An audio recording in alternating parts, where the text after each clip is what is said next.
کہ آپ کو پتا ہے کہ آج کی دنیا میں پڑھائی کتنی اہم ہے۔ بہت سے اساتذہ یہ خواہش رکھتے ہیں کہ وہ اعلیٰ تعلیم بیرون ملک سے مکمل کریں، وہ بھی اسکالرشپ پر، لیکن انہیں اسکالرشپ پر اپلائی کرنے کا اور اس کی ریکوائرمنٹس کا صحیح طریقہ معلوم نہیں ہوتا۔ اس ویڈیو میں ہم آپ کو بتائیں گے کہ آپ کو اسکالرشپ لینے کے لیے کن چیزوں کی ضرورت ہوتی ہے۔ ویڈیو سٹارٹ کرنے سے پہلے میری آپ سب دوستوں سے ریکویسٹ ہے، میرے چینل ڈاکٹر شاہد ندیم کو سبسکرائب کر لیں اور ساتھ ہی بیل آئیکن کو پریس کریں تاکہ ہر نئی آنے والی ویڈیو آپ تک پہنچ سکیں۔ چلیں شروع کرتے ہیں اپنی ویڈیو۔ سب سے پہلے آپ کو اسکالرشپ ایپلیکیشن ریکویسٹ بھیجنی پڑتی ہے جس بھی تعلیمی ادارے میں آپ داخلہ لینا چاہتے ہیں۔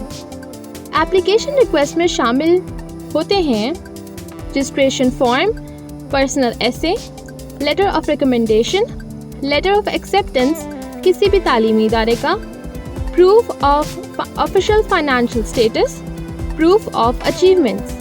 اسکالرشپس کی بہت سی اقسام ہیں جیسے کہ میرٹ بیسڈ، اچیومنٹس بیسڈ، بیرون ملک کے ایپلیکینٹس کے لیے اسکالرشپ اور لو انکم اسٹوڈنٹس کے لیے اسکالرشپ۔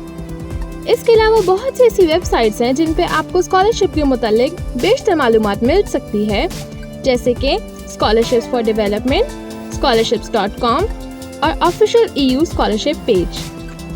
اگر آپ کو میری یہ ویڈیو پسند آئی تو اپنے دوستوں سے شیئر کریں تاکہ وہ بھی جان سکیں کہ بیرونی تعلیمی اداروں سے اسکالرشپ کیسے حاصل کر سکتے ہیں۔